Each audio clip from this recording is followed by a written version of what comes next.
Hey guys, it's Sarah, the Real Simple Mama. This video is kind of just for me and sort of to show all of you who are thinking about ideas for shade for your chickens. This is the part one,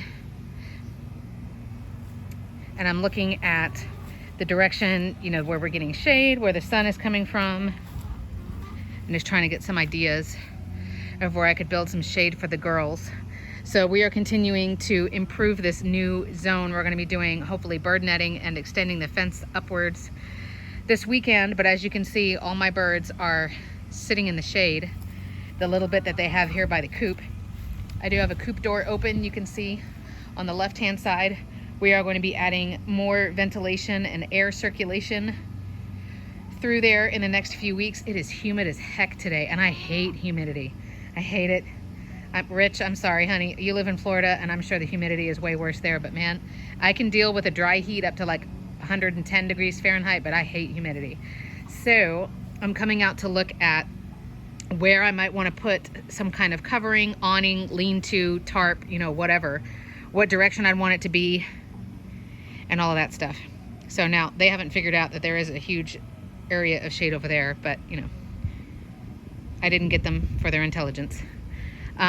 So I'm also making plans. That goofy looking blue plastic thing in the background is a kiddie pool. And the quickest way to cool a chicken down is to get their feet cooled down, because that's really the only significant part of their body that's not covered in feathers.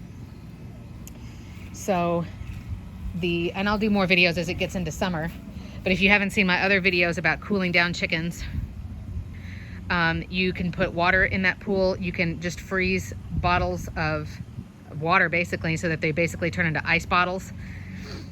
You could throw frozen vegetables in there. The only thing that I like to do in the kiddie pool is I put a couple of inches of water in it. That way, even if my chicken was to fall in, like, she wouldn't drown, because some chickens will.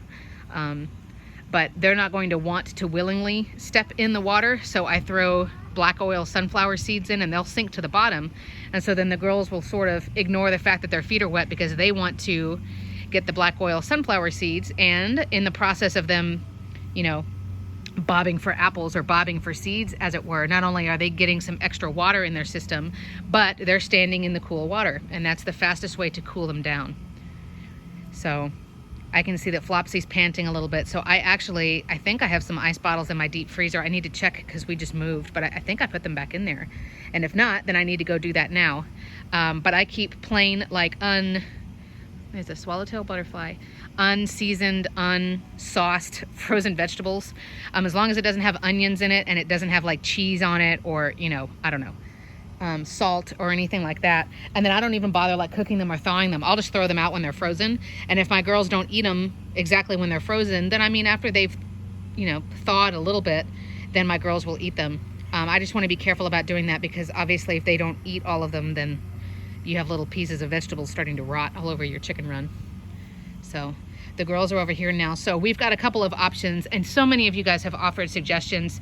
That there's the all-weather tarps like at Home Depot. There's the I don't know what they're called, but I totally know what you were talking about.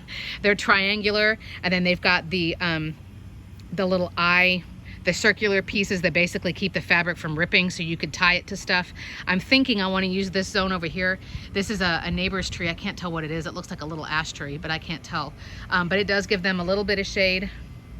And then, the shade comes this way over the run. The nice thing is about this property and the way it faces, my camera is facing north right now. So this is, east over here and west over there. In the afternoon, where you see the shade there, it moves over this way. So in the afternoon, when our heat is the worst, almost their entire run is in the shade, so that's good. But the mornings right now, I don't know what the temperature is. It probably is only about 80 degrees, but the humidity is like disgusting. So we need to start thinking in the next few weeks about what we're going to do.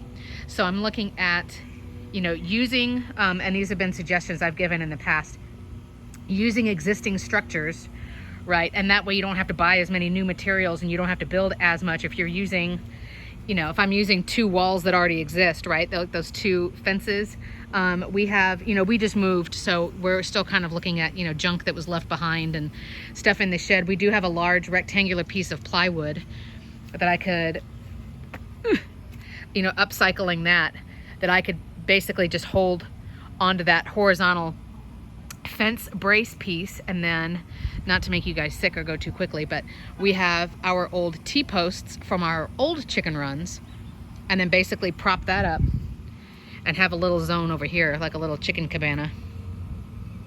Right, girls? Give them a little margarita machine. It'll be awesome. But then I could put the pool over there. It would be really nice if the pool is covered, because I don't like to have to come out and dump out all of that water every day and refill it every day. So if I could have it covered so that it doesn't get junk in it, that would be great. So let me step down here so my camera can refocus. Here. So I'm just out here kind of, and it's, I don't know what time it is. It's about 11:15, 11:30 in the morning. And so I'm just getting an idea of, okay, this is where the shade is naturally falling. That zone's gonna be in the sun for a while, until this afternoon probably. So I think I'll probably just leave that sunny over there and try to do the shade over here. And then I do have a mister, and it will be on a hose splitter coming out of the spigot in the wall. It doesn't need electricity, it just uses the water. And then if I use, you know, whatever structure I use, whether it's the tarp or it's the plywood or whatever, then we can hook the mister around that, and then they'll have like a nice little zone. And I have done a separate video about using a mister with your chickens, but spoiler alert, basically what the video says, it gives you strategies on how to set it up and everything, but I set it up but for very short periods of time, because I don't want anything to start molding or to start rotting. And also, I mean, that's more water. Chickens don't want to be wet, so they're not normally going to stand under it and just be like, ah. What they like is for you to basically wet the ground, or wet, you know, an area where they're going to dust bathe or whatever, and then shut it off. And then as soon as you shut it off and the mist stops, then the chickens go over and they enjoy it being cooler. My dogs are doing fisticuffs back here behind me. So it'd be great if I could build something that allows me to, you know, hook on the mister or drape it around. And then if we have the, you know, we have to also worry about, if you're adding structures inside your chicken run, making sure your chickens can't jump on that and then jump out, right? Which is like why this storage bin is not in there. But once we do the netting, they won't have that ability anyway. So then I could put stuff in there and not worry about them hopping the fence. Because somebody, a cute little black fluff butt back there, she is smart and mischievous, and she would do it. So, but they're digging in the dirt. They're okay right now. But you know, if they start to get pale and if they start panting, that's when you need to intervene. And the other thing I would suggest if you're new to chickens is keep an eye on a thermometer. See, because Flopsy's the only one, but she is panting, the one on your left. And so then I need to just kind of make a mental note. Okay, what temperature was it when she started doing that? Because my memory, or I guess my habit, is that once it's 90 degrees, that's when I come out and I bring them ice and I turn on the mister and I start to do things for them. Sorry, I wasn't looking at where my camera was. At 90 degrees, but today it's not 90. So I need to also remember it may be less than 90, and there's a breeze, an inconsistent breeze, but for her, she's getting uncomfortable and it's not even 90 yet. So we've got the rest of our plants in the ground, and now we need to worry about shade. We need to worry about keeping that coop cool, so when they go in there and lay eggs, we don't worry about anybody overheating, because that's a strenuous job. But thinking about where to put a tarp, I'm leaning on doing it on that side, because you could see the way the shadows are falling. If I did one over here in the morning, it wouldn't create shade right here anyway. The shade would go that way. Does that make sense? So I know, Rich, I think it was you too again, honey, you're like the celebrity of the video. There's like little feeding stations you can buy for chickens that's just like a short little, like a little awning type thing, and it's just like an A-line roof, and then it has zones underneath it where you can hang feeders and waterers and stuff. Maybe even something like that. But if I end up, I need to be planning everything that I'm doing for 7 or 8 chickens, because I do plan to get more. So if that's the case, you know, I need to make sure that everybody can hang out under there. But just a quick video with some things that I'm thinking about. And if I step up here one more time, gracefully. So this is 5 feet tall. The post is about 6.5. I do have more rabbit wire. I do want to make a solid line of rabbit wire, so I need to fill in that gap, because then the netting would start right there, right, and go upwards that way.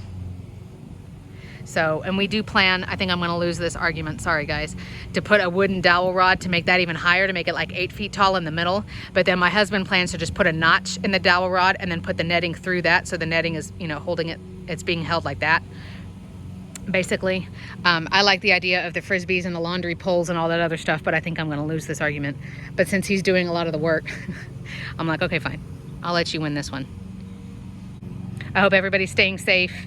Let's continue to be kind and help each other, and, you know, even help the people who are new chicken owners, either because of this pandemic or, you know, this was just the year that they planned on getting chickens anyway.